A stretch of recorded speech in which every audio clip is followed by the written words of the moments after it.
Yeah, exactly. I always get, when I was growing up, I got like, yes. I think it's because of the spelling, like the H. Yeah, they don't know how to pronounce that. Definitely throws people off. Well, Janet, over the past couple of years, your career has absolutely exploded in Taiwan. I've been very fortunate. You turn on the television and flip through the channels, and you basically can't find a station where you're not featured in some way. Oh, I'm sorry. That's a good thing, especially for you. It is. I feel very, very blessed. But what's that been like? Like just the meteoric, if I can pronounce the word, meteoric rise to fame. I don't really think of myself as being particularly famous. I mean, really, I just think of myself as really lucky. I do have the best job in the world, that I do get to travel around. And through that job, I never thought that one day it would lead to commercials and, photo shoots and things like that. It was really just me wanting to, explore Taiwan more. And I guess all the other stuff just kind of came along as kind of a bonus, I would say. Are there some downsides to it, though? Like, you can't go to 7-Eleven anymore and just grab a drink. You get recognized on the subway, all that kind of stuff. The thing is, I still take the subway. I still take the bus. You wear a face mask? Or? I don't. I personally hate wearing face masks, so the most I'll do is I'll wear a hat. But even then, I've realized that not wearing a hat actually sometimes makes me blend in a little bit more. So no, I mean, I appreciate that that the Taiwan public, does like the show, and I'm happy. Like, if people come up to me and want to take a picture and things like that, I'm still very, very, honored to to be in that picture with them. So I don't mind so much. And I think the biggest downside is the lack of time. That more than anything else. Like, sometimes, this year I have so many weddings, so many people are getting married, and sometimes you just want that vacation, or you just want to extend that weekend. Your handlers have you on a very regimented schedule. Yes. In fact, I'm always asking, so what am I doing now? Right. What are we doing tomorrow? Okay. And then I have to book, like, I have my cousin that's getting married later in the year. I had to book that now. We're in March, right? I had to book that about a month ago for December, and I'm like, okay, you cannot touch those 5 days. And they're like, okay, but what? I'm like, no, you cannot touch those 5 days. So I would say that the time is pretty much the biggest downside. Other than that, I'm very happy. Like, people give me my space, my freedom. So you've probably told this story a million times already on various shows, etc. But how did you get over to Taiwan and get going in as short as possible? Okay.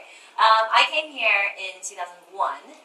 Working in Rongzhong Veterans General Hospital and also Tianmu Fire Department, because I was trained as an EMT, emergency medical technician, and I had a year off between medical school, between college and medical school, and I also wanted to learn Mandarin. And my parents are both from Taiwan, but I'd never been to Taiwan before. Where were you born?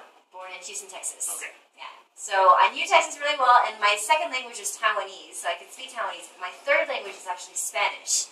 So Mandarin was never in there anywhere. In fact, I came here to Taiwan, I can only say ni hao, xie xie, my last name, and ni de tou hen da.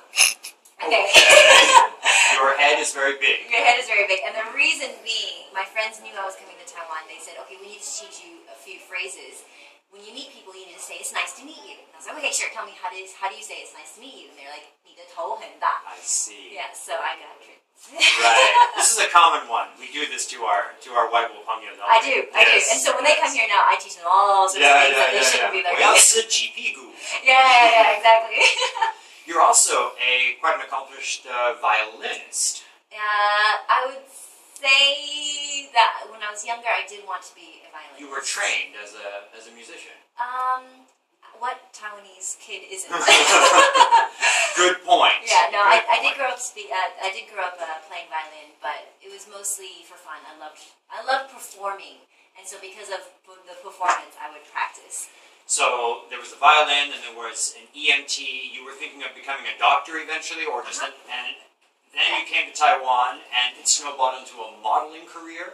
Yeah, I started when somebody just asked me if I wanted to do a commercial. I did that. It was fun, and didn't think that would lead anywhere. And I didn't think anybody would see me after I did the commercial, which is why I accepted the commercial, because it was an underwear commercial. So I was walking around. Where can we find it? I'm not saying. Actually, one of the commercials now that I have is, oddly enough, yeah, I've seen underwear commercial. But anyways, the commercial was successful, but I didn't know that because I was in the States. But a whole bunch of advertising agencies, they say, we really liked your look, and I think they really remembered me because I could only speak Taiwanese and English. And so I guess that was a memorable part, of working with me. And so they said, come back, we would like you to do other auditions for, movies and TV shows and other commercials. So it was kind of difficult for me to decide because that meant I had to give up medical school. Right. Which was my dream all along. Like, I really wanted to do Doctors Without Borders. That was my dream job, just to be able to go around the world, travel, and, being a doctor, like doing medicine, doing ER. So that was my dream all along. To have to give that up to become a model, that was never really along the line of thought for me. So it took a while to decide, but then I decided that, why not? I'll give it a shot. I can learn Mandarin. That way I can also do Doctors Without Borders in in Mandarin-speaking countries. The reconnection to your roots, coming back to a place that you're technically from, but what was that like? That was bizarre. It was really a culture shock in that I'm Taiwanese. I can speak Taiwanese. I look Taiwanese, but when I was here, I got both sides. I got people coming up to me and just say, "Oh, ataga," and just speak to me in English. And I would look at myself and be like, "How can you tell? Like, aren't I? And I'm 100% Taiwanese. So what is it about me that makes you think, okay, American or just foreigner?" And then I also got the other end where I would say things in Taiwanese, like, "Oh, what makes you where am I going?" or "How do I get somewhere?" And they would respond to me in Chinese, and I would just give them this blank stare because I had no idea what they were saying. Ting budong. And then they would look at me like I was an idiot, kind of like, "But you just spoke to me in Taiwanese. How come you don't understand Chinese?" And that explaining that over and over again was kind of like a culture shock too, because I was like, okay, so I'm not Taiwanese, but I'm not American in your eyes, but I'm not 100% Taiwanese either. So for me, it was like kind of like an identity crisis. I was kind of like, who am I? And then, but you've been here back now for 12 years. Yeah, so your Mandarin is fluent and everything's. You're back to being a full Taiwanese. Yeah. I would say I'm still about 80% there because I'm illiterate Taiwanese. So unfortunately, that's something that I'm working on right now. But speaking Taiwanese must be a blessing in some ways, right? It is. And then in fact, I think I have to thank the fact that I could speak Taiwanese on getting the show Fun Taiwan. Because then I was a new face. There was plenty of people who had experience, who were already hosts, who were already models, who were already famous, who had auditioned, and who could obviously host much better than me. But my advantage at that point was that I could speak Taiwanese. So there are certain places when you go down south that as soon as you say Taiwanese, smiles and happiness. It's a key that just unlocks the door. Exactly. Yeah. Exactly. Before Fun Taiwan, there was another program, or is it the same program? You were on, I think it was Discovery, and you were going around with a foreigner or a... Okay, so that came later. Okay. So it was first just me exploring Taiwan, and we did that for about 3 to 4 years. And then it became Fun Asia, where we went outside of Taiwan. Right. The premise of that was originally to see if we could find Taiwanese people outside of Taiwan and start from them, and then meet local people all over the world. And then after that, we were like, you know what? I actually know Taiwan really well now. So why don't we bring foreigners who are either living here or who are from abroad and bring them to see part of Taiwan that, for example, is completely different from their home country or exactly the same. Unexpected surprises. For example, we took a Colombian guy, Hector. We took him to the mountains of Taiwan where they're planting coffee. Okay. All right. Right. And so he tried the coffee, and he was like, "Oh my God, this is exactly like Colombian coffee. I didn't know that you can have coffee here." So that was one example. And then we took Anna, a Russian, she lives in the plains of Russia. She'd never seen mountains before. She'd never seen the ocean before. And so we took her to Taidong, which is combination of mountain, meets ocean. So for her, she almost cried when she saw Taidong, how beautiful it was. Because it is beautiful. It was like a postcard for her, like literally walking into a postcard. Okay, here's a question. All of these foreigners that you've had to pair up with, there must have been some friction, some irritating ones. I mean... No, not at all, huh? Not really. First of all, we have 4 to 7 days, and so during those 4 to 7 days, it's my job and also the job of the production crew, camera crew, to try and get the most that we can into this 1-hour show. And obviously, we want our guests, whoever it is, whether it is a foreigner or a local, to really enjoy it. And I think part of the reason why I enjoy it so much is when your guest also enjoys it. It's contagious. That feeling is really, really just contagious. So So obviously, if there is any moment where, there's confusion or there's kind of like, okay, what are we seeing here? Then I try my best to show the best side of, whatever it is we're showing. So no, I mean, I think the biggest friction would probably be like, what do we want to eat? And I want to eat maybe something really crazy. And maybe okay, for example, Hector, we had this huge, we took him to the mountains, so these Aboriginals, Bunongzu, the Bunong tribe, they brought up everything. And I was trying my hardest to freak him out. Grubs and... Yeah, exactly. We had, flying squirrel intestines, and, and he would just kind of taste everything. And I was kind of disappointed. Yeah, you wanted that look. Exactly. I wanted the reaction, right? And so I was kind of like, oh, darn it. Okay, well, that didn't work. That, what I had in my mind didn't work. And so we, cut, so we started to just eat. And then we brought out watermelon. Yellow watermelon. And that freaked him out. He went, oh my God, no te puedo creer eso.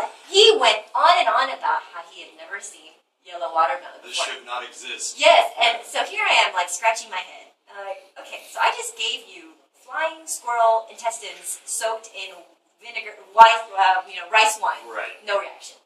But yellow watermelon gets him going, oh my God, I have to bring this back to Colombia. I've never seen it before. Brilliant. So, things like that kind of shock you, but they're also really fun. So you also have that other show where contestants have to go around Taiwan. Yes, Taiwan Challenge. Is that going to continue, or is that finished now, or is it the seasons are continuing? We just did the second season, and it's airing right now. The problem with that is that it is a huge project. Yes, yeah. We have about 70 people filming at one time. Normally, when it's filming just me, it's 7 days, and we have 4 to 8 people, 8 max. This is close to 70 people, and then obviously this doesn't even include the locals who help us. Support staff. Oh yeah, it's immense how much the Taiwanese people have helped us in this project. Because, for example, this season we went to the Taiwanese military camp, boot camp, and that's never been allowed before in history, in Taiwanese history. Yeah, I believe it. We got permission. They were very strict, but we got to stick our contestants through boot camp. I was so jealous. I really wanted to do boot camp myself. I'm not so jealous. Yeah, if you think about it. But no. You want it once you're there. You kind of just want to give it a give it a go. Give it a go.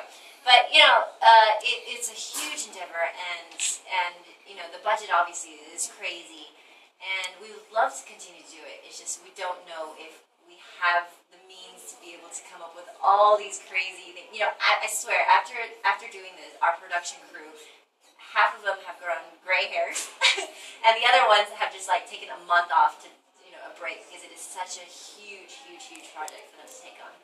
So we would love to do it. It's tons of fun, but there's also other projects that we are also thinking of eyeing right now. So there could be a new form of Fun Taiwan in the future. Speaking of other projects, are you planning on branching out further into movies or? Yeah, that's definitely on the list, the bucket list. We just did one this year.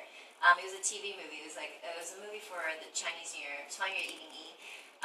This year there are definitely more projects for the big screen.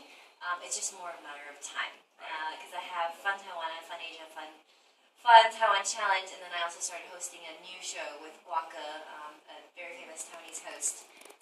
It's called Jingtou Now. Actually, hopefully we can invite some of our ICRT listeners on the show, because it's a knowledge quiz show where you come on, you have to ask questions. At the very end, we give you 100,000 NT. So welcome. Hopefully we'll open that up to either foreigners or just anybody who would like to come on. So I have that going on. Violin, I hope to keep going. I have a new book that's just come out, so I'll keep myself kind of busy. But hopefully a movie is on there as well. Excellent. The wonderful, vivacious Janet Xie. Thank you so much for talking with us. Thank you very much. And that's that. Perfect. Thank you. Can I take another Yeah, photo? sure. Are ready? Hold on a second. The camera is... Yeah, okay. Alright, we gotta do one of these. That's funny. Ready? Okay. Okay, thank you. Thank you. I see you share a twisted sense of humor. Yes, very much so.